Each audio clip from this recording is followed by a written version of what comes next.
Buen día a todos, mi nombre es Carlos Eduardo Gámez Espíndola, soy residente de primer año de la especialidad en Imagenología Diagnóstica y Terapéutica del Centro Médico Nacional La Raza, Hospital General Dr. Gaudencio González Garza. El día de hoy vamos a ver el tema de intestino delgado 1 como parte del módulo de diagnóstico por imagen del aparato digestivo, del cual es coordinador el doctor Álvaro Vargas Caro y el doctor Daniel Flores Sorcia es nuestro profesor titular del curso. Como objetivos de esta presentación están que nosotros podamos describir los signos imagenológicos clave de las alteraciones congénitas y enfermedades inflamatorias del intestino delgado, así como identificar signos radiológicos críticos que orienten al diagnóstico de cada enfermedad que revisaremos. Además, poder correlacionar la clínica del paciente con los datos imagenológicos. El contenido de esta presentación se dividirá en dos: las alteraciones congénitas, dentro de las que veremos malrotación intestinal y divertículo de Meckel, y enfermedad inflamatoria, que engloba enfermedad celíaca, enfermedad de Whipple y enfermedad de Crohn. Empezaremos entonces con la malrotación intestinal. La malrotación es un término amplio que abarca una gran variedad de anomalías del intestino medio, principalmente por estos dos componentes, que son la rotación de las asas y la fijación del mesenterio anómalas, en cuyo diagnóstico el radiólogo juega un papel muy importante, ya que representa un desafío por la amplia variedad de formas de presentación clínica y radiológica. En cuanto a la epidemiología, se presenta en 1 de cada 500 nacidos vivos en Estados Unidos, de los cuales 40% se diagnosticarán a la semana de vida, el 50% al mes, el 75% al año y el 25% después del primer año. Algunos casos de complicación como el vólvulo o la obstrucción intestinal van a ocurrir tanto en niños como en adultos, incluso aquellos que no sabían que tenían malrotación y que fueron diagnosticados en ese momento de la complicación. Globalmente es igual de frecuente en hombres que en mujeres, pero esto cambia en los menores de 1 año, donde se presenta más en hombres en una relación de 2:1 respecto a las mujeres. Vamos a revisar la embriología, ya que es algo importante que conozcamos para poder interpretar las imágenes que veremos posteriormente. Entonces, tenemos que el intestino se desarrolla a partir del saco epitelino. En una fase embrionaria temprana, podemos observar al tracto gastrointestinal primitivo como forma de tubo recto, el cual se divide en 3 secciones: un intestino proximal, que va a estar irrigado por el tronco celíaco, el intestino medio irrigado por la arteria mesentérica superior y el intestino distal irrigado por la arteria mesentérica inferior. En este momento, el de mayor interés para nosotros por este tema es el intestino medio. Este se va a subdividir en 2 según la posición de las asas respecto a la arteria mesentérica superior. Y vamos a tener entonces dos porciones. La primera, que se encuentra superior, se puede denominar craneal, prearterial o duodeno-yeyunal, y esta va a dar origen al duodeno distal, al yeyuno y al ilium proximal. Y la porción inferior, que también puede ser llamada caudal, postarterial o secocólica, va a dar origen al ilium distal, al ciego, al apéndice, al colon ascendente y al colon transverso. El intestino medio experimenta un proceso de crecimiento y alargamiento, el cual incluye 4 etapas que son herniación, rotación, reducción y fijación. El intestino crecerá desproporcionadamente respecto al embrión, por lo que en la 6ª semana termina herniándose en forma de U hacia el cordón umbilical, como se observa en esta imagen, dentro del cual comienza su proceso de rotación. Este consiste en realizar 3 giros antihorarios de 90 grados, dando un total de 270 grados. En el primer giro, el asa o la porción duodeno-yeyunal rota hacia la derecha y hacia abajo, y la porción secocólica lo hace hacia la izquierda y hacia arriba, quedando en un plano horizontal. En el segundo giro, aún herniado, vuelve a rotar 90 grados antihorarios, quedando nuevamente en posición vertical, pero esta vez invertida, es decir, con la porción duodeno-yeyunal hacia caudal y la porción secocólica hacia craneal. Hacia la semana 10, el intestino entra de nuevo a la cavidad abdominal, donde va a realizar su tercera rotación de 90 grados. En esta, el duodeno va a adquirir su forma típica en C, con su porción distal en dirección posterior-inferior a la arteria mesentérica superior, y el ángulo de Treitz quedará localizado a la izquierda de la columna vertebral. Finalmente se lleva a cabo una última rotación perteneciente al colon, en este caso de 180 grados, lo que le dará su disposición típica en marco. El ciego quedará situado a la derecha, aunque un tanto superior, pero este se elongará y descenderá hacia los cuadrantes inferiores durante lo que resta del periodo gestacional. Para dar por finalizado todo el proceso de rotación intestinal, a las 12 semanas las asas se fijan al peritoneo parietal posterior mediante diferentes puntos de anclaje, que son los siguientes. El mesenterio de la segunda, tercera y cuarta porción del duodeno se fijan al retroperitoneo, una extensión de la crura diafragmática derecha, y el tejido fibroso que rodea al tronco celíaco ancla la unión duodeno-yeyunal al cuadrante superior izquierdo, formando el ligamento de Treitz. Y el colon ascendente y descendente se fijan directamente al retroperitoneo tras la reabsorción de su meso. El mesenterio del intestino delgado se fija a la pared posterior oblicuamente desde el ángulo de Treitz hasta la válvula ileocecal, proporcionando una base ancha de fijación con el objetivo de prevenir la volvulación de las asas intestinales. Cuando este proceso de fijación se altera, se generarán bandas peritoneales o bandas de Latt, que son cuerdas fibrosas que intentan fijar y estabilizar el intestino mal posicionado. Estas bandas van generalmente desde el ciego y el colon proximal hacia el hígado, la pared abdominal y retroperitoneo. Existen múltiples variantes de malrotación según el momento en que se interrumpe el desarrollo normal. Desde un punto de vista práctico, la malrotación puede clasificarse en varios tipos, como se muestra en esta tabla. Sin embargo, puede resumirse aún más agrupándolos en 3 grupos, que son los siguientes: no rotación, rotación incompleta y rotación inversa. Vamos a ver ahora cada uno de ellos. La no rotación sucede cuando el intestino ingresa a la cavidad sin haber rotado más de los primeros 90 grados, es decir, que se queda en un plano horizontal, de modo que la unión duodeno-yeyunal se encuentra en el hemiabdomen derecho y el colon se encontrará en el hemiabdomen izquierdo. Esta malrotación a menudo se denomina colon izquierdo. En esta imagen de tránsito intestinal en proyección anteroposterior observamos el paso de medio de contraste desde el estómago al duodeno y se visualiza una situación anómala del ángulo de Treitz localizada en la región paravertebral derecha, como se señala con la flecha negra, así como el patrón mucoso de intestino delgado en el hemiabdomen derecho en relación a una no rotación.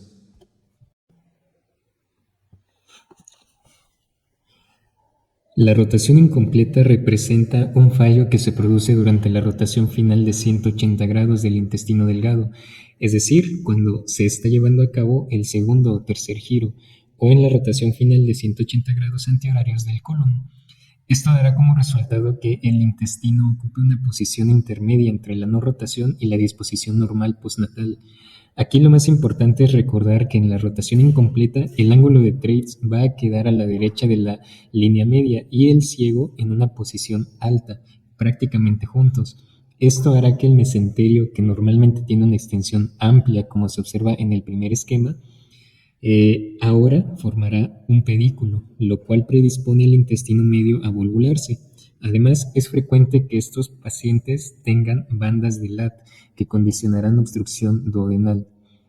En este estudio contrastado correspondiente a una serie esófago-gastroduodenal de un femenino de 17 días de vida, se observa el duodeno dilatado, marcado con las letras MD, con la unión duodeno-yeyunal y las asas intestinales ubicadas hacia la derecha de la línea media, y en la siguiente imagen se observa el ciego marcado con un asterisco y el colon ascendente a nivel del hipocondrio derecho, esto en un colon por enema de la misma paciente. Si juntáramos las imágenes quedarían prácticamente en la misma posición, lo que nos hace pensar en un meso en forma de pedículo con alto riesgo de volvulación. En esta paciente, al pasar a quirófano, se identificaron las clásicas bandas de Latt, el duodeno dilatado hasta la segunda porción y las asas yeyunales volvuladas 360 grados en sentido horario. Entonces vemos cómo estos pacientes, al tener un meso muy estrecho, tienen un riesgo muy elevado de presentar una volvulación intestinal. En la rotación inversa, lo que sucede es que la porción postarterial, caudal o secocólica va a regresar primero al abdomen antes de que lo haga la porción prearterial o duodeno-yeyunal. Esto va a dar como resultado que el ciego, al dirigirse a su posición normal, cruce a la derecha, pero lo haga por detrás de la arteria mesentérica superior, haciendo que el asa proximal, es decir, lo que formará a los 2/3 proximales del duodeno, en lugar de girar en un sentido antihorario, lo hagan en un sentido de las manecillas del reloj. De esta forma, el duodeno, al cruzar hacia la izquierda para dirigirse a su posición normal, lo haga por delante de la arteria mesentérica superior, en lugar de hacerlo por detrás. Entonces, quedará conformado como se observa en este esquema. El colon en la parte más posterior, delante de la arteria mesentérica superior, y el duodeno encontrándose anterior a estas dos estructuras. Tenemos como ejemplo esta imagen de tomografía de abdomen de un adulto en adquisición transversal con ventana abdominal o de tejidos blandos en fase portal, donde observamos al duodeno señalado con una flecha blanca anterior a la arteria mesentérica superior, que está marcada con un asterisco, y el colon transverso señalado con la punta de flecha en situación posterior. Ahora, en cuanto a las manifestaciones clínicas, por sí sola la malrotación intestinal es asintomática, pudiendo permanecer así toda la vida. Cuando existe una malrotación sintomática, la mayoría se presentan durante el primer mes de vida, especialmente en la primera semana.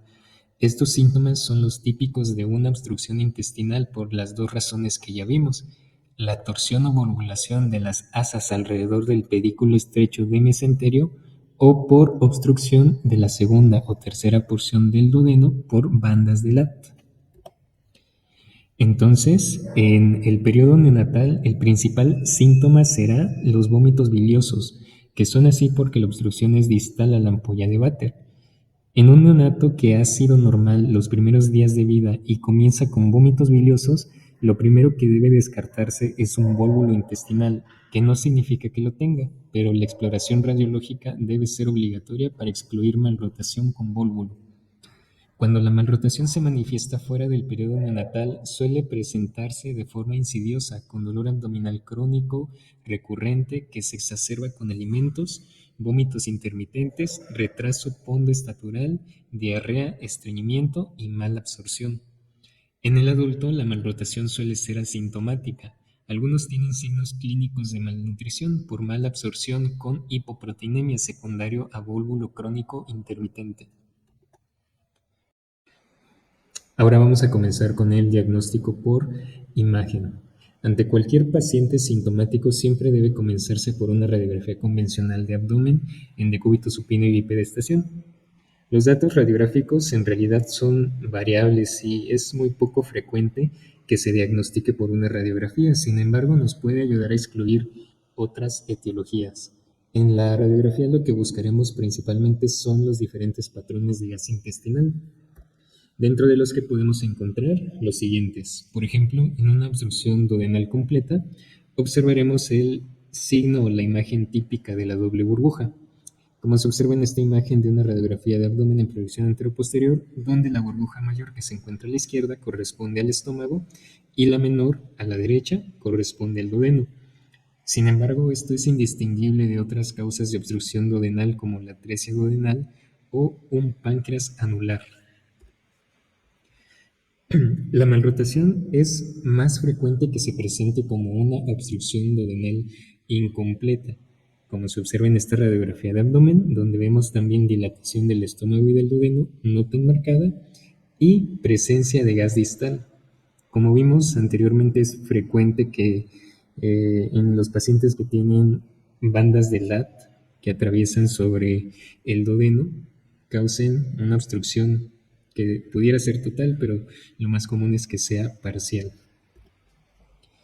También un intestino estrangulado por un vólvulo, que ya vimos que el vólvulo es de las complicaciones más frecuentes en los pacientes que tienen un mesenterio muy estrecho en forma de pedículo.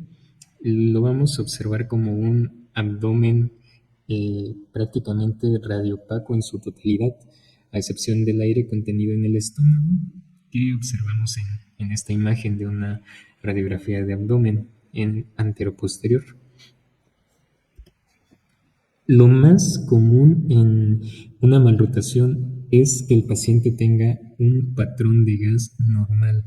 Eh, Podemos observarlo así incluso en presencia de un vómulo, porque los vómitos descomprimen el estómago y el duodeno, cosa que es contraproducente porque puede retrasar o detener la investigación radiológica de ese paciente. Por esta razón, en cualquier lactante con vómitos biliosos y radiografía de abdomen normal, la primera patología a descartar debe ser la malrotación.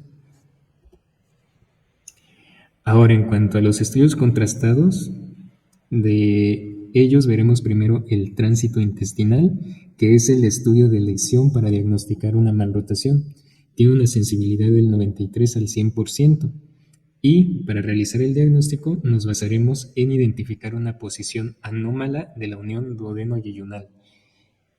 Este estudio se realiza generalmente con bario, excepto en niños en los que se sospeche que el intestino puede estar infartado o exista riesgo de perforación. Ahí se preferirá el contraste hidrosoluble no iónico.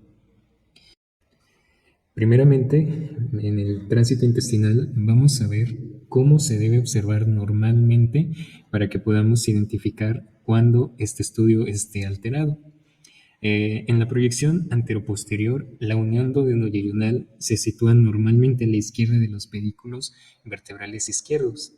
Y aparte de esta, tiene otras referencias que nos pueden ayudar a identificar si se encuentra en la posición correcta. Por ejemplo, se considera que debe estar a la altura del margen inferior del bulbo duodenal, como se observa en esta imagen, a nivel del pedículo izquierdo de L1 y nunca más medial. En la proyección lateral, la situación del duodeno es posterior, que igual podemos ver en esta siguiente imagen, eh, con una orientación paralela de la segunda y la cuarta porción, siempre por encima del cuerpo vertebral de L2. En casos de distensión gástrica o intestinal, la unión duodeno-yeyunal puede estar desplazada hacia inferior y medialmente. Ahora, unos datos que podemos observar en un tránsito intestinal que nos hagan sospechar de una malrotación son los siguientes. Por ejemplo, podemos identificar la clásica imagen del búlbulo intestinal medio, que es una imagen en sacacorchos o tirabuzón del duodeno distal y yeyuno proximal en el centro del abdomen, tanto en una proyección anteroposterior como lateral. En esta última se observa además cómo el duodeno distal se dirige hacia adelante. Este es un signo fácilmente identificable por su imagen característica, pero cuando hay ausencia de obstrucción duodenal, hay que buscar otros datos sugestivos de malrotación intestinal, que son los que veremos a continuación. Primero, la posición anómala de la unión duodeno-yeyunal. Esta se puede encontrar en diferentes posiciones. Por ejemplo, en la primera imagen, todas correspondientes a un tránsito intestinal, vemos el ángulo de Treitz que se encuentra superpuesto a la apófisis transversa derecha de una vértebra torácica. Es decir, que se encuentra muy arriba y aparte se encuentra a la derecha. En la siguiente imagen, el ángulo de Treitz está en el hipocondrio derecho. Y en la última podemos observar el ángulo de Treitz en el hipocondrio derecho por encima del canal pilórico, que, como vimos, se debe de encontrar justamente al mismo nivel, no por encima. Como segundo punto tenemos la discrepancia en el calibre del duodeno proximal a la obstrucción y la parte más distal, generalmente entre la segunda y tercera porción, debido a obstrucción producida por bandas de LAT.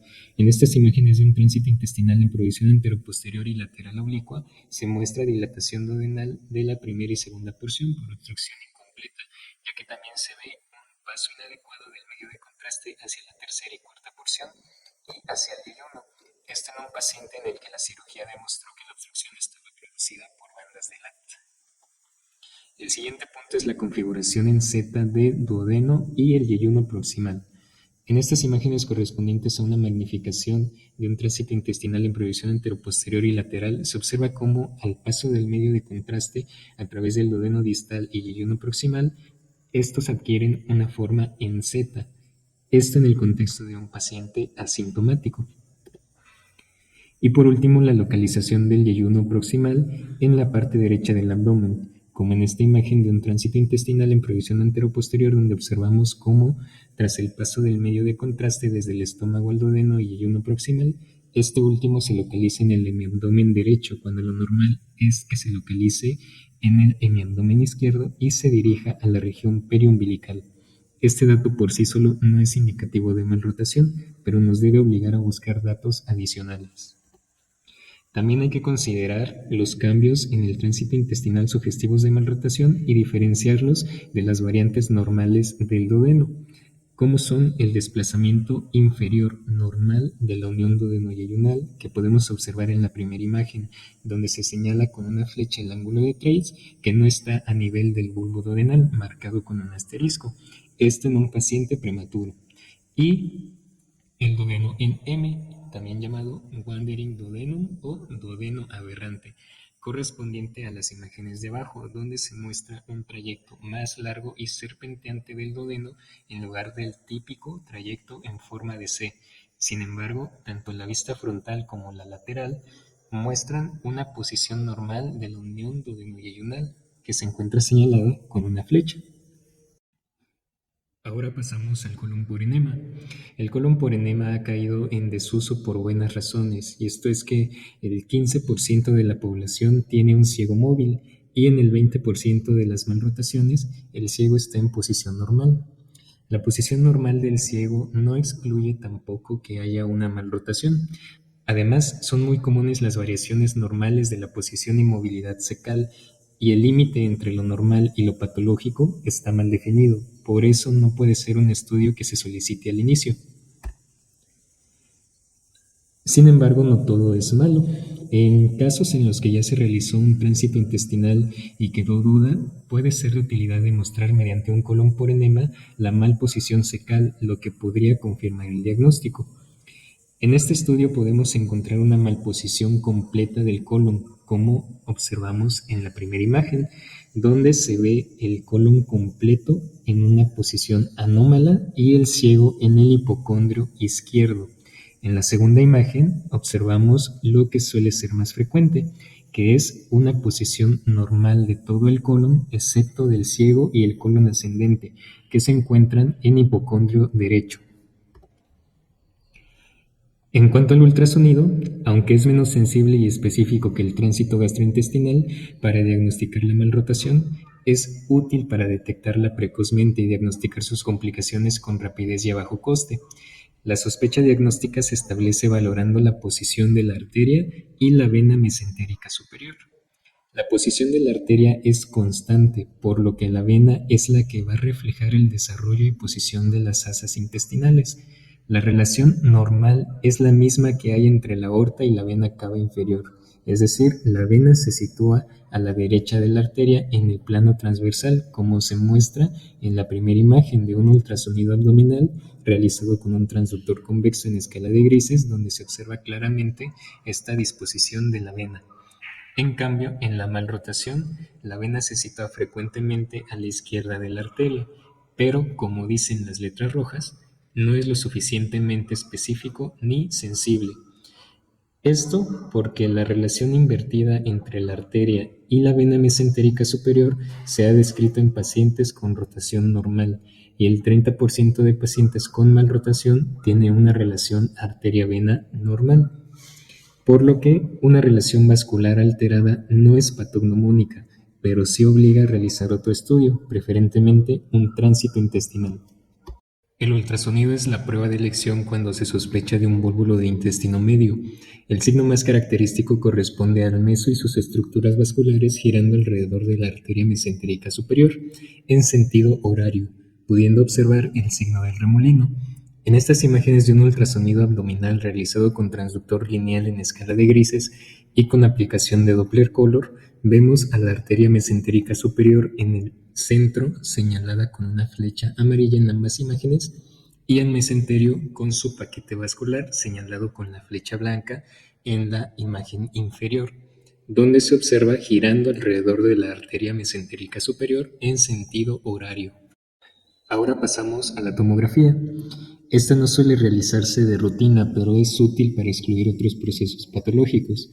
En ella podemos identificar principalmente tres datos: la malposición intestinal, la relación arteria-vena mesentérica superior, y también podemos visualizar, en caso de un vólvulo de intestino medio, el signo del remolino.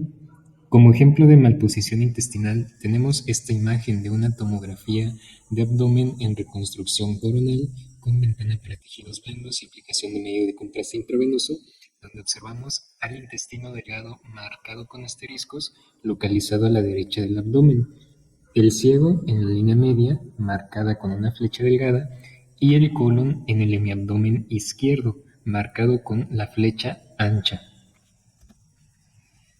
En cuanto a la relación arteria mesentérica superior, vena mesentérica superior, podemos observar esta alteración en esta imagen de tomografía de abdomen en adquisición transversal con ventana para tejidos blandos y aplicación de medio de contraste intravenoso, donde se observa la relación inversa de la arteria con la vena. Vemos que la vena se encuentra localizada por delante y a la izquierda de la arteria mesentérica superior. Y por último, en esta imagen de tomografía de abdomen, también en adquisición transversal con ventana para tejidos blandos y aplicación de medio de contraste intravenoso, observamos el signo del remolino típico del vólvulo de intestino medio. Y eso es todo en cuanto a la malrotación intestinal. Ahora veremos divertículo de Meckel. El divertículo de Meckel se define como un divertículo formado por una obliteración incompleta del conducto vitelino, que habitualmente se oblitera a la quinta semana de vida y contiene todas las capas del intestino delgado, por lo que es un divertículo verdadero. Las características especiales que distinguen al divertículo de Meckel han llevado a desarrollar una regla que puede orientar al diagnóstico. Si bien no son medidas exactas, ayuda a recordarlo fácilmente, y esta es la regla de los 2. Es decir, ocurre en el 2% de la población, en un rango de 1 a 4%, convirtiéndose en la anomalía congénita del tracto gastrointestinal más frecuente. La relación hombre-mujer es de 2 a 1, se localiza frecuentemente a 2 pies o 60 centímetros de la válvula ileocecal en el borde antimesentérico, aunque esta localización varía dependiendo de la bibliografía consultada, pero podemos englobar a todos en un rango de 30 a 100 centímetros desde la válvula ileocecal. Mide constantemente 2 pulgadas o 5 centímetros de longitud y 2 centímetros de diámetro. Aquí los rangos varían un poco, van desde 1 a 10 centímetros de largo y 1 a 3 centímetros de ancho. Puede contener dos tipos de tejido ectópico, comúnmente gástrico y pancreático, y es más habitual antes de los 2 años de vida. Durante el desarrollo embriológico, el conducto onfalomesentérico conecta el saco vitelino al intestino embrionario y lo provee de nutrición. Posteriormente, este conducto involuciona y se separa del intestino entre las semanas 5 y 9 de gestación. El divertículo resulta de la obliteración fibrosa de la porción umbilical del conducto onfalomesentérico y la persistencia de la porción ileal del mismo conducto. Cuando se da esta alteración, pueden suceder dos situaciones: que el conducto fibrosado se atrofie por completo y desaparezca, como se observa en la imagen B, o que permanezca conectado por esta banda fibrosa y esté implicada posteriormente en casos de obstrucción o vólvulo intestinal, como se puede observar en la imagen A. Cuando persiste el conducto fibroso, el divertículo se irriga por la porción distal de la arteria vitelina, que transcurre dentro del conducto para anastomosarse con una red vascular alrededor de la región umbilical. Cuando queda totalmente separado de la pared abdominal, recibe irrigación de la arteria vitelina remanente, que se origina de una rama ileal de la arteria mesentérica superior.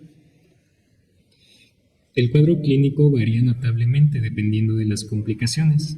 La presentación clínica más común es la hemorragia, frecuente en niños donde a menudo cursan con heces sanguinolentas.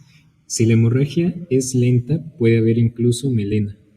También puede haber ulceración péptica cuando la mucosa gástrica está presente en el divertículo, Asimismo, se ha reportado estrangulación, invaginación, torsión e incarceración del divertículo en una hernia, que es la hernia de Litre, lo que se manifestará como abdomen agudo o dolor crónico. Y finalmente también pueden aparecer neoplasias en los divertículos, presentando las complicaciones de una neoplasia intraabdominal. Además de la hemorragia, que es el signo característico, tiene un cuadro clínico amplio que depende de las complicaciones. Para no alargar la presentación, les dejo este cuadro que engloba las principales con su sintomatología asociada descrita más a detalle. En cuanto al diagnóstico por imagen, la radiografía convencional tiene un valor limitado y usualmente no revela nada. Sin embargo, puede mostrar enterolitos, datos de obstrucción intestinal y la presencia de gas o un nivel hidroaéreo en el divertículo. Por ejemplo, en esta radiografía convencional de abdomen en decúbito de un masculino de 52 años, donde se observa dilatación de asas de intestino delgado con la típica imagen en pila de monedas localizadas en los cuadrantes superior e inferior izquierdos, señalado con la flecha negra, mientras que en el cuadrante inferior derecho se observa una imagen redondeada radiopaca de 2 centímetros de diámetro aproximadamente. En este caso, se informó como un apendicolito como primera posibilidad. Ya en quirófano se obtiene esta pieza quirúrgica correspondiente a un asa ilial de unos 10 centímetros de longitud, con una estructura de aspecto sacular en fondo de saco ciego, dependiendo del borde antimesentérico, compatible con divertículo de Meckel, señalado con la flecha blanca, que presenta cuello perforado y un enterolito, que está señalado con la flecha negra. En los estudios con bario, como el tránsito intestinal, el divertículo de Meckel aparece como una bolsa ciega que surge del lado antimesentérico del ilion distal. Los defectos de llenado en el divertículo pueden sugerir mucosa gástrica o tumor. Como ejemplo tenemos esta imagen de un examen de tránsito intestinal que muestra el llenado de un divertículo ciego en el cuadrante inferior derecho. Esto en una paciente de 17 años con dolor abdominal crónico.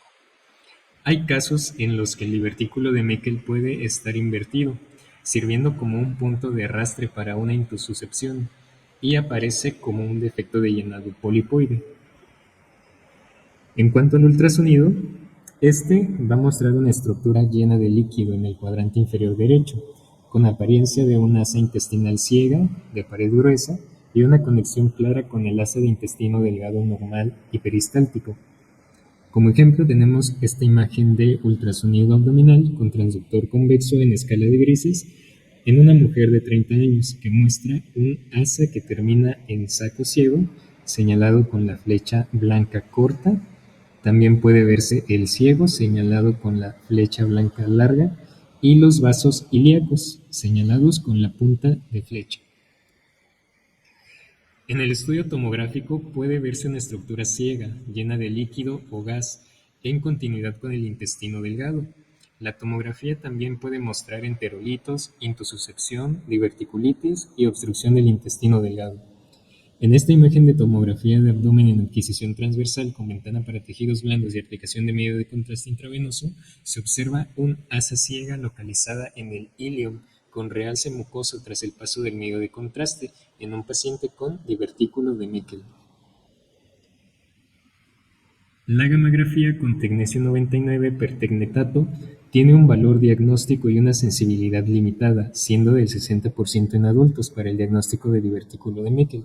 Sin embargo, ayuda en el diagnóstico de divertículos con mucosa gástrica ectópica, ya que el pertecnetato es captado por las células secretoras de moco de la mucosa gástrica y del tejido gástrico ectópico, como se muestra en la imagen. Sin embargo, hay condiciones que pueden causar falsos positivos en adultos, como son hiperemia de la mucosa por cualquier causa, angiomas, obstrucción del tracto urinario, riñón ectópico o colección hemática uterina. Y pues básicamente esos son los datos que podemos observar imaginológicamente en un divertículo de Meckel. Ahora empezaremos con el sprue celíaco o enfermedad celíaca. La enfermedad celíaca es un trastorno autoinmune originado por la exposición a una proteína de origen vegetal llamada gliadina, la cual es contenida en distintos cereales, tales como trigo, cebada y centeno. La exposición a la gliadina genera daño a la mucosa del intestino delgado. Este daño consiste en la inflamación y destrucción progresiva de las vellosidades asociado a hiperplasia de las criptas, en un inicio a nivel del duodeno con posterior progresión hacia el ilion distal. En cuanto a la fisiopatología, es más enfocado a nivel celular. La gliadina va a producir una respuesta inmune innata inmediata originada en los enterocitos. Esto va a provocar la liberación de interleucina 15 por los linfocitos intraepiteliales. Esta interleucina 15 producirá daño intestinal provocando la desaparición de las vellosidades y aplanamiento del epitelio intestinal. A su vez, se produce un debilitamiento de las uniones intercelulares, lo que produce un aumento de la permeabilidad del intestino, por lo que la lámina propia también va a entrar en contacto con la gliadina.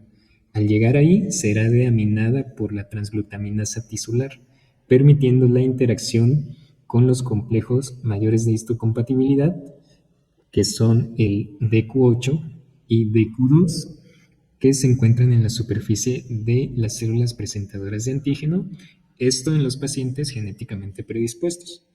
Entonces, la gliadina es presentada a los linfocitos T CD4, resultando en una mayor producción de citocinas que aumentan el daño que lleva a atrofia vellositaria e hiperplasia de las criptas, además de la producción de anticuerpos por linfocitos B. Aquí entra en juego la respuesta inmunodaptativa mediada por linfocitos, creando anticuerpos que posteriormente podrán ser detectados para establecer el diagnóstico. En cuanto a la epidemiología, la enfermedad celíaca tiene una prevalencia entre el 0.75 al 1% de la población general, diagnosticada por serología y o biopsia, tanto en niños como en adultos. Es 2 a 3 veces más común en mujeres que en hombres, pero la relación decrece cuando se pasa de los 65 años. Esta enfermedad tiene una presentación bimodal, con el primer pico de incidencia a los 2 años y el segundo a los 30 años. Sus manifestaciones clínicas son inespecíficas y variadas, siendo el dolor abdominal y la anemia ferropénica las más frecuentes. La diarrea suele presentarse en menos de un 20% de los pacientes y en 15% puede existir constipación. La disminución de peso también es infrecuente y la mayoría de los pacientes tiene un peso normal. Solo un 5% se encuentran con bajo peso y un 52% tienen obesidad o sobrepeso al momento del diagnóstico.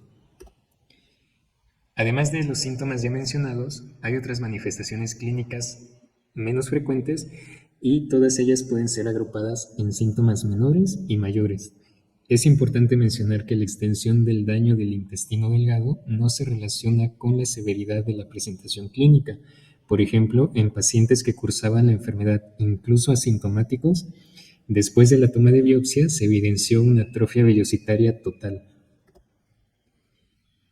En cuanto al diagnóstico, este se realiza con varias pruebas y siempre se deben empezar cuando hay presencia de síntomas compatibles. Uno de ellos es el test serológico. Las dos pruebas usadas actualmente son la detección de los anticuerpos antiendomiso y antitransglutaminasa tisular, que han reemplazado los antes usados anticuerpos antigliadina, que tenían un peor rendimiento. La evaluación endoscópica también es muy útil. En ella se observarán varias características como la pérdida de pliegues mucosos, un patrón en mosaico, nodularidad, fisuras y prominencia de la vasculatura submucosa. Y en cuanto al aspecto histológico, el diagnóstico de la enfermedad celíaca siempre debe ser confirmado por biopsia, independientemente del estado serológico. Las características histológicas típicas son el incremento de linfocitos intraepiteliales, la hiperplasia de criptas y los distintos grados de atrofia vellositaria. Ahora vamos a ver el diagnóstico por imagen, que obviamente va a estar relacionado con los cambios secundarios al daño por la exposición a la gliadina, que son la hiperplasia de las criptas y la atrofia de las microvellosidades. El tránsito intestinal con medio de contraste varitado en los pacientes portadores de enfermedad celíaca se caracteriza por un tránsito lento que se traduce en un examen largo y tedioso, además de un intestino aumentado de diámetro por encima de 3 centímetros con dilución y floculación del vario. En esta imagen correspondiente a un tránsito intestinal se observa una dilatación patológica de las asas intestinales con un diámetro de hasta 4 centímetros. En el flanco izquierdo se observa la floculación del vario, que es básicamente la formación de grumos por descomposición de la suspensión varitada. Esto secundario a aumento del líquido intraluminal. Otro signo es el signo de Moulage o signo del molde, presente en etapas avanzadas de enfermedad celíaca, donde los pliegues mucosos aparecen borrados y el vario que llena la luz del intestino adopta la forma de un tubo relleno de cera endurecida. También se ha comparado con un aspecto en pasta de dientes. La dilatación de las asas determina flacidez de la pared intestinal con pérdida de su tono, lo que favorece las invaginaciones intestinales transitorias e indoloras que pueden ser incluso múltiples. Como ejemplo tenemos esta imagen de un tránsito intestinal donde se observa una asa donante y una asa receptora y entre las cuales se interpone una capa de contraste, lo que dará una imagen descrita como en resorte. En algunos casos es posible observar la clásica inversión de la distribución de los pliegues del intestino delgado, conocido como yeyunización del ilion. Esto como parte de un proceso en el que el ilion intenta compensar el daño yeyunal mediante hiperplasia de sus criptas y engrosamiento de los pliegues, como se observa en esta imagen de un tránsito intestinal donde se muestra aumento en el número de pliegues en el ilion, adquiriendo una apariencia similar al yeyuno. Al igual que en el estudio radiológico con vario, en la tomografía computada podemos encontrar dilatación de asas de intestino delgado con abundante contenido líquido. Como ejemplo tenemos esta tomografía de abdomen en adquisición transversal con ventana para tejidos blandos y aplicación de medio de contraste intravenoso, donde se observa dilatación y abundante contenido líquido en las asas de yeyuno y colon visibles. Además se observa ausencia de los pliegues yeyunales, prácticamente se ven lisos. En esta otra tomografía de abdomen en reconstrucción coronal observamos con más detalle la inversión del patrón mucoso, haciendo posible contabilizar los pliegues que muestra el intestino. En el yeyuno se observarán menos de 3 pliegues por pulgada y en el ilion la cantidad aumenta, encontrándose más de 4 a 6 pliegues por pulgada. En este caso podemos decir que hay una yeyunización o una inversión del patrón mucoso. Ahora veremos enfermedad de Whipple. La enfermedad de Whipple se trata de un trastorno sistémico causado por una bacteria gram positiva, Tropheriма whipplei, que no solo implica mala absorción en el tracto gastrointestinal, sino que también afecta a otros sistemas como el cardiovascular, el sistema nervioso central, las articulaciones y el sistema vascular. Esta afectación fue descrita inicialmente por el Dr. George Whipple en 1907 en un joven médico. La denominó lipodistrofia intestinal porque le había detectado grandes masas lipídicas en los linfáticos intestinales y mesentéricos. Se pensó que era una enfermedad infecciosa a partir de 1952 porque un paciente afectado se curó con cloranfenicol. En 1960 se describió la bacteria mediante el microscopio electrónico y tras diferentes pasos diagnósticos, el microorganismo responsable se caracterizó definitivamente en el año 2001, donde se le denominó Tropheriма whipplei. Esta enfermedad tiene una distribución global con una incidencia y una prevalencia muy bajas. Afecta predominantemente a varones de edad media entre los 40 y 60 años. Es más frecuente en personas que están en contacto con animales, suelo y aguas residuales. La transmisión es fecal-oral y posiblemente oral-oral entre personas.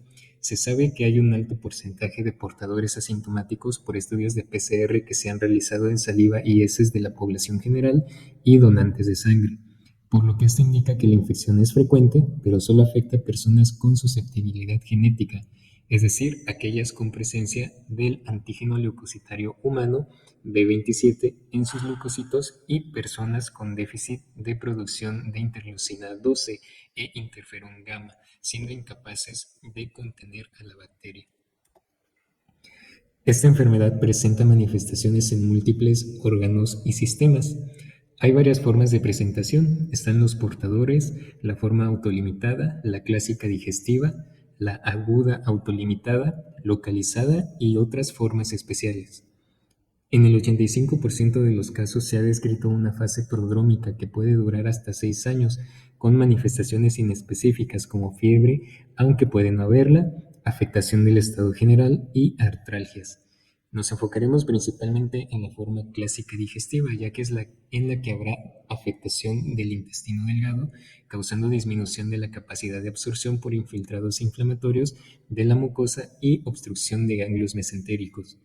Esto va a producir diarrea crónica, acuosa o con esteatorrea en el 87% de los casos, que se acompaña con dolor abdominal en el 55% y pérdida ponderal progresiva en el 91%, hasta llegar a la caquexia. Secundariamente aparece ascitis, edemas y déficits nutricionales que se manifestarán como tetanias, parestesias, queilitis y glositis. Puede haber también hepatoesplenomegalia y hematoquesia. El diagnóstico consiste en los datos clínicos y de laboratorio. La primera fase del diagnóstico consiste en la sospecha clínica ante un paciente con síntomas sugestivos, como los que se observan en la tabla que se encuentra a la derecha. En el laboratorio se detecta la presencia de grasa en heces, aumento de reactantes de fase aguda, anemia, ferropenia, linfopenia, hipoproteinemia e hipoalbuminemia y déficits vitamínicos y de minerales por la mala absorción, como por ejemplo disminución de vitamina D, B12, ácido fólico y magnesio. Aunque existen varias formas de presentación, como había comentado anteriormente, el 85% de los pacientes con esta enfermedad tiene síntomas digestivos y el 91% presenta signos histológicos intestinales característicos. Por ello, para establecer un diagnóstico con certeza, se realiza una endoscopia digestiva alta con toma de biopsia de duodeno. En cuanto al diagnóstico por imagen, el duodeno distal y el yeyuno son los más afectados. El ilio se compromete en casos graves. En el tránsito intestinal lograremos observar pliegues engrosados e irregulares, con micronódulos secundario a que la lámina propia está ampliamente infiltrada por macrófagos repletos de bacilos, como se observa en esta imagen de un tránsito intestinal, señalando con una flecha el aspecto nodular de las válvulas conniventes. La luz del intestino delgado puede ser normal o estar levemente dilatada. En esta otra imagen también se observan los pliegues yeyunales engrosados y nodulares. En la tomografía podemos observar ganglios linfáticos mesentéricos y retroperitoneales agrandados de baja densidad que pueden presentar densidad similar a la grasa, pliegues del intestino delgado proximal engrosados, más edema submucoso debido a hipoalbuminemia. Como ejemplo, tenemos esta imagen de una enterografía por tomografía en adquisición transversal con contraste intravenoso. Se evidencia un marcado engrosamiento del intestino delgado, que se encuentra señalado con la flecha gruesa, y además linfadenopatías retroperitoneales y mesentéricas marcadas con las flechas delgadas, cuya atenuación es menor que en la mayoría de otras causas que provocan adenopatías. Y básicamente esos son los signos de interés en la enfermedad de Whipple. Ahora comenzaremos con la enfermedad de Crohn. La enfermedad de Crohn es una enfermedad inflamatoria crónica del tracto gastrointestinal cuyos síntomas evolucionan de manera recurrente y remitente, es decir, tienen periodos de actividad inflamatoria o brotes y periodos de latencia o remisión. También es una enfermedad progresiva que conduce a daño intestinal y discapacidad. Todos los segmentos del tracto gastrointestinal pueden verse afectados, siendo los más comunes el ilion terminal y el colon. La inflamación es típicamente segmentaria, asimétrica y transmural. La mayoría de los pacientes presentan un fenotipo inflamatorio al momento del diagnóstico, pero con el tiempo la mitad desarrollará complicaciones como estenosis, fístulas o abscesos, que a menudo requerirán cirugía. En cuanto a la epidemiología, actualmente no hay una distribución específica por sexo en la enfermedad de Crohn en adultos, cuando previamente se consideraba más frecuente en hombres. El inicio suele ocurrir entre la segunda y cuarta década de la vida, con un pico más bajo descrito entre los 50 y 60 años. La incidencia y prevalencia son mayores en países desarrollados que en países en desarrollo y en áreas urbanas versus áreas rurales. La incidencia anual más alta se registra en Canadá con 20.2 por cada 100.000 habitantes, seguido del norte de Europa, Nueva Zelanda y Australia. La prevalencia más alta está en Europa con 322 por cada 100.000 habitantes, seguido de Canadá y Estados Unidos. Las áreas de baja incidencia han observado un aumento constante en las tasas de enfermedad inflamatoria intestinal, casi en paralelo con su desarrollo. Por ejemplo, en Asia, donde algunos países experimentan urbanización rápida, muestran un aumento en la incidencia anual. Estos datos apuntan al papel del ambiente y las exposiciones tempranas en el riesgo de desarrollar la enfermedad. En cuanto a la fisiopatología, se cree que la enfermedad de Crohn resulta de la interacción entre susceptibilidad genética, factores ambientales y microflora intestinal, lo que genera una respuesta inmunitaria mucosa anormal y función de la barrera epitelial comprometida. En condiciones normales, el intestino tiene una barrera que separa a las bacterias de nuestras defensas. Células especiales mantienen el equilibrio, evitando que el sistema inmunológico ataque sin necesidad. Las células Treg, que actúan como pacificadoras, controlan a las células inflamatorias Th1 y Th17, previniendo la inflamación innecesaria. En la enfermedad de Crohn, esta barrera se rompe y las bacterias entran en contacto con las defensas. Esto activa células inflamatorias, Th1, Th17 y macrófagos, que causan daño, superando la función de las células Treg. Además, el desbalance bacteriano intraluminal o disbiosis empeoran la inflamación, creando un círculo vicioso que provoca lesiones intestinales. Actualmente los tratamientos intentan frenar este proceso descontrolado, interviniendo en algunos pasos de esta secuencia que produce inflamación permanente.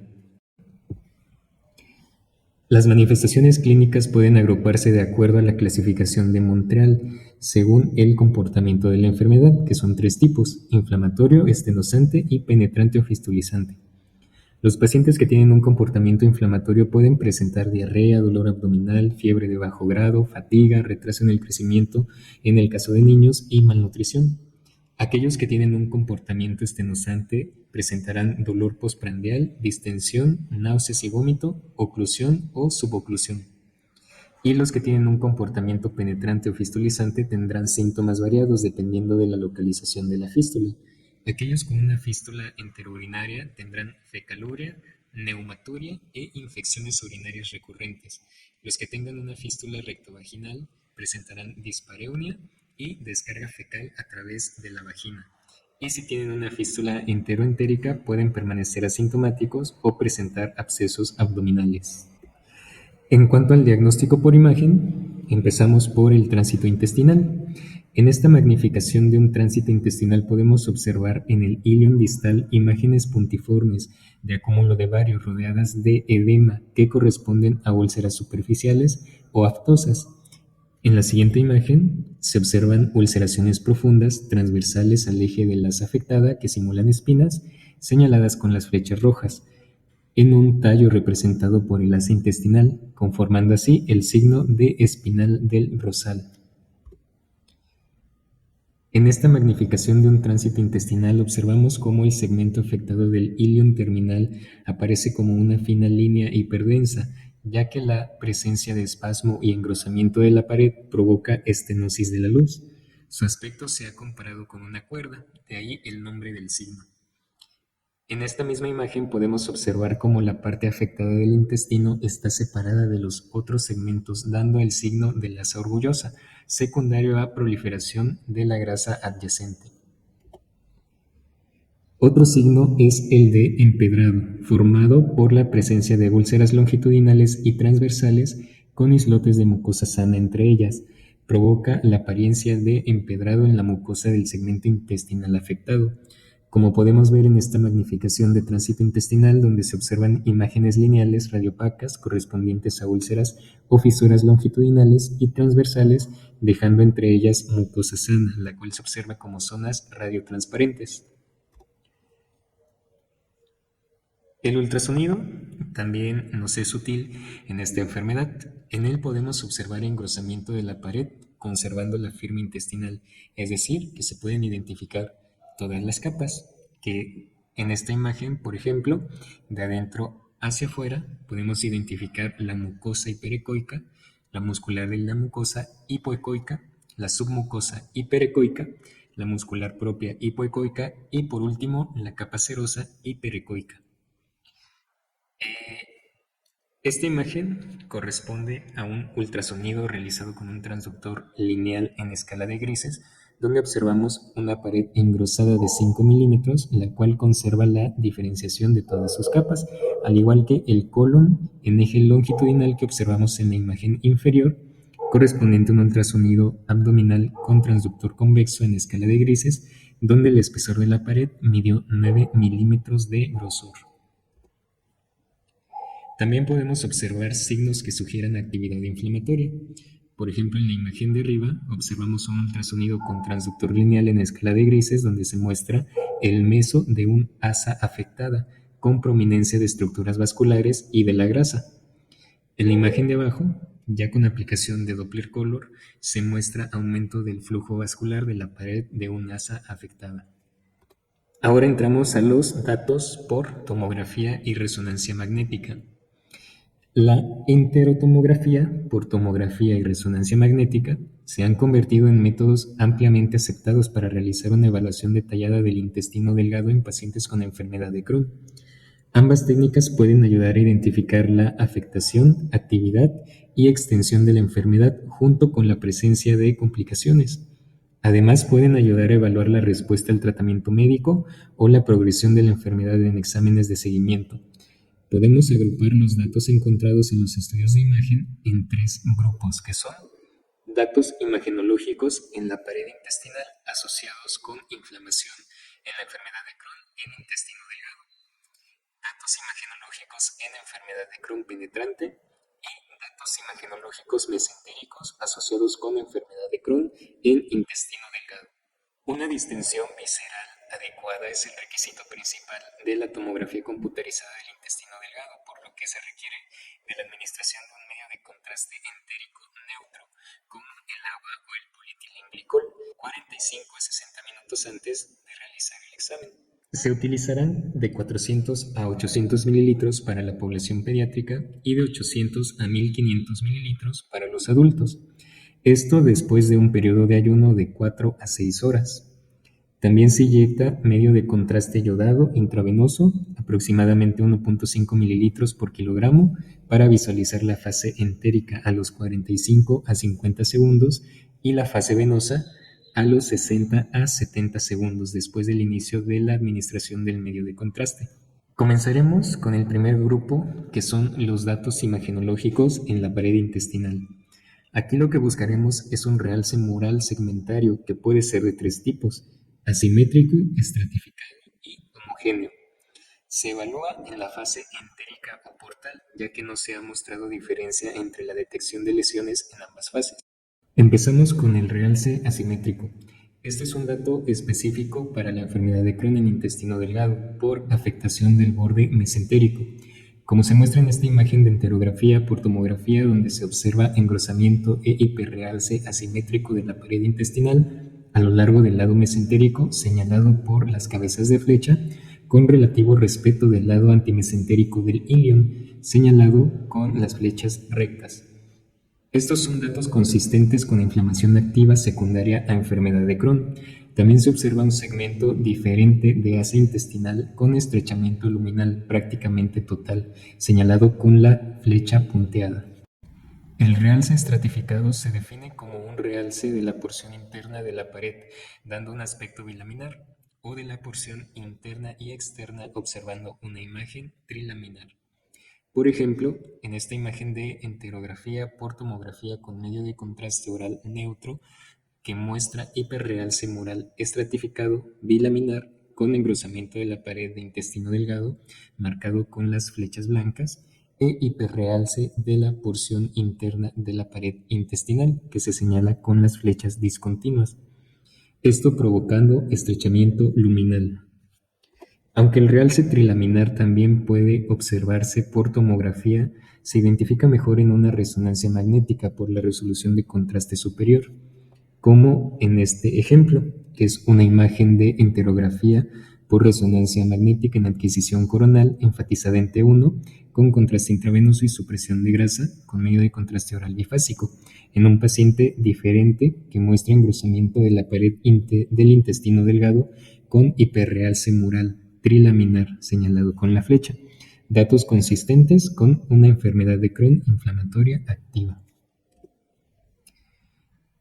El hiperrealce homogéneo es un realce transmural que afecta uniformemente toda la pared del intestino en la localización, es decir, el borde mesentérico y antimesentérico, así como todo el grosor de la pared, aunque este dato puede tener muchas otras causas, como por ejemplo fibrosis, infiltración, depósitos de colágeno, etc.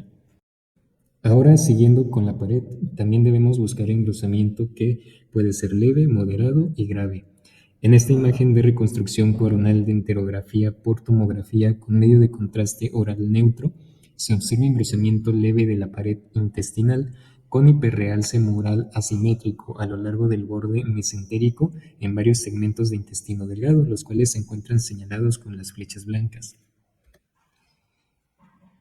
En esta imagen de enterografía por tomografía en reconstrucción coronal con medio de contraste oral neutro, se observa engrosamiento moderado de la pared de intestino delgado con hiperrealce mural estratificado, el cual se señala con flechas largas. La flecha curva señala una fístula enteroentérica y se observa también saculación intestinal en otro segmento.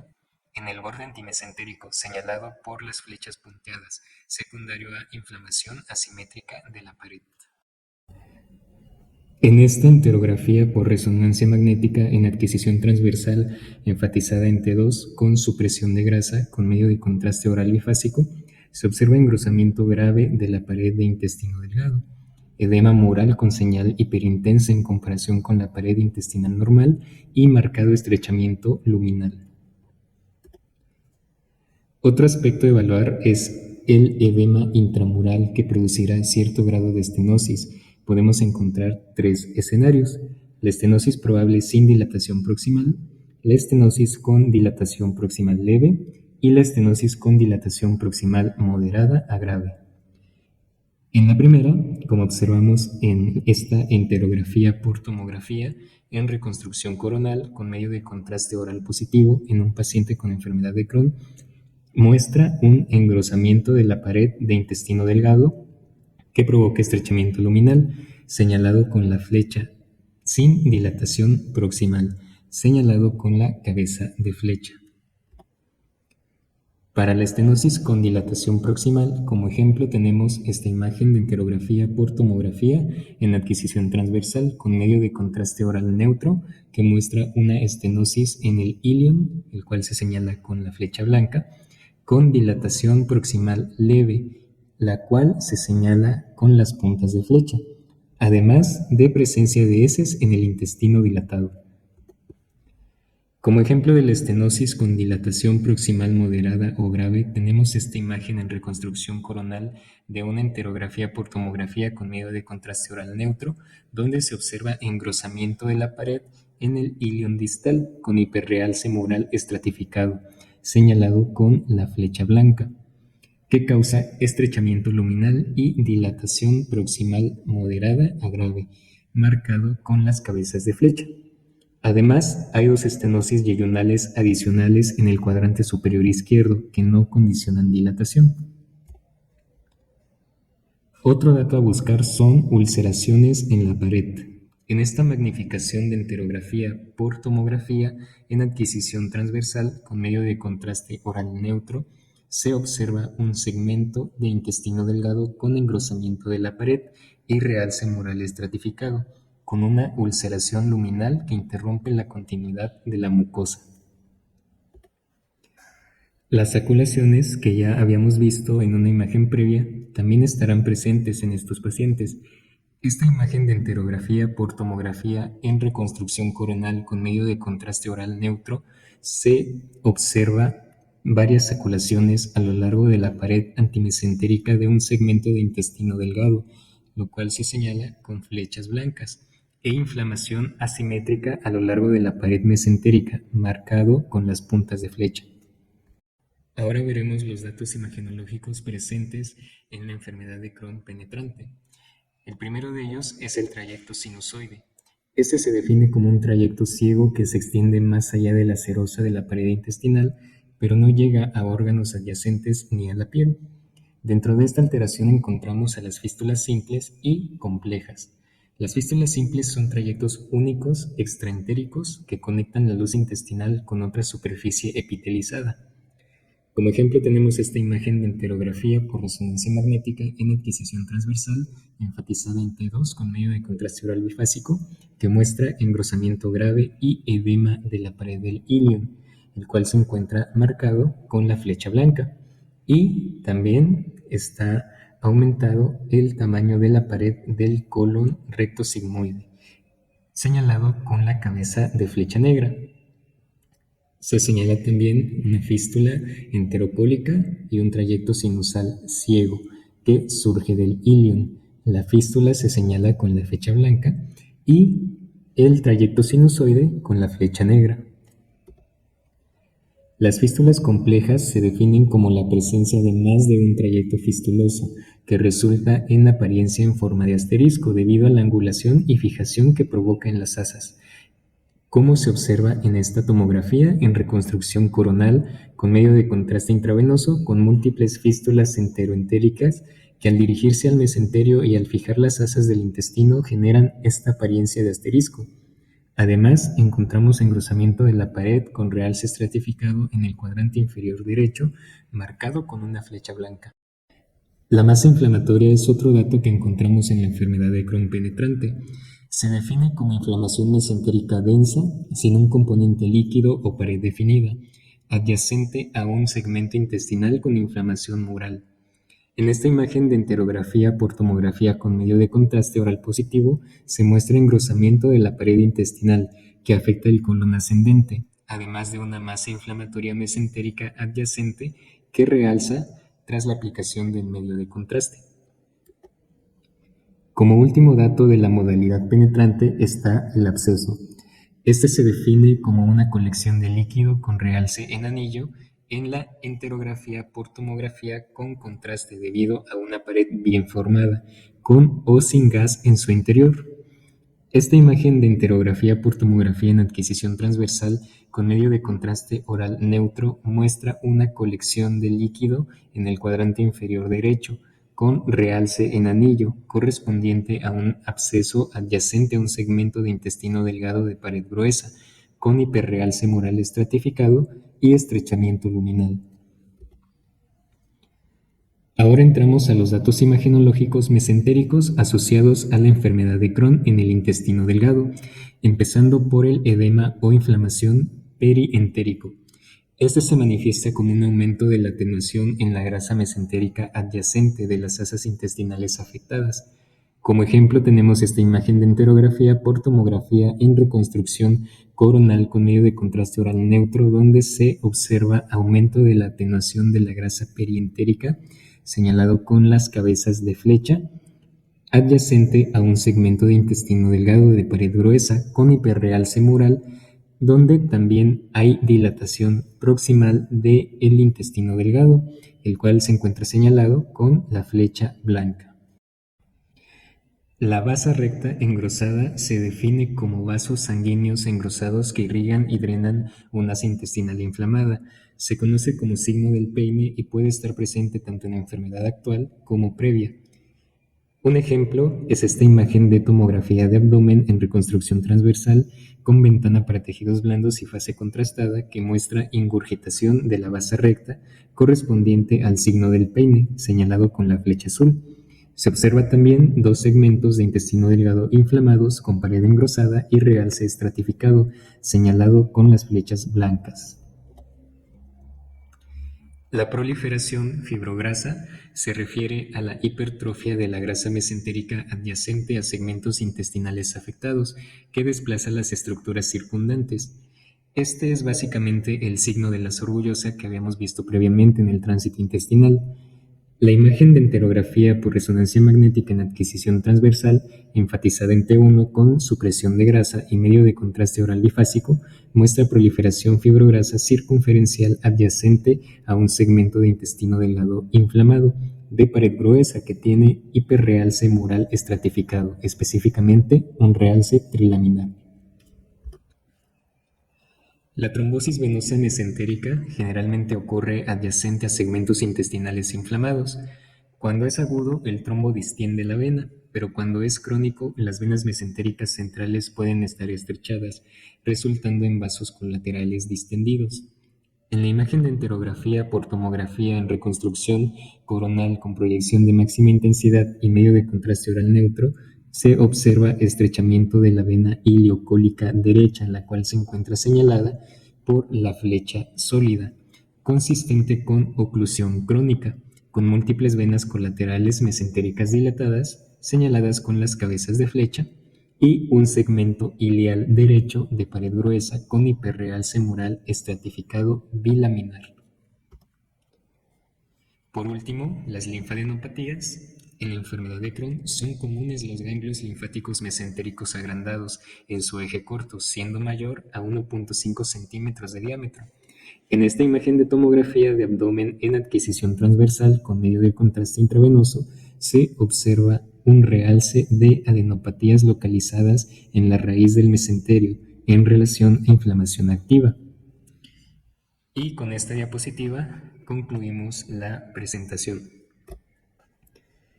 Como conclusión, el diagnóstico por imagen constituye una herramienta fundamental en la evaluación de patologías congénitas e inflamatorias del intestino delgado, permitiendo no solo identificar alteraciones estructurales, sino también caracterizar la actividad inflamatoria en entidades con presentación radiológica extensa como la enfermedad de Crohn, por lo que se espera que esta revisión haya reforzado el dominio de diagnóstico por imagen en patología del intestino delgado, integrando conocimiento embriológico, clínico y técnico que nos ayudará a no omitir datos importantes en las imágenes observadas.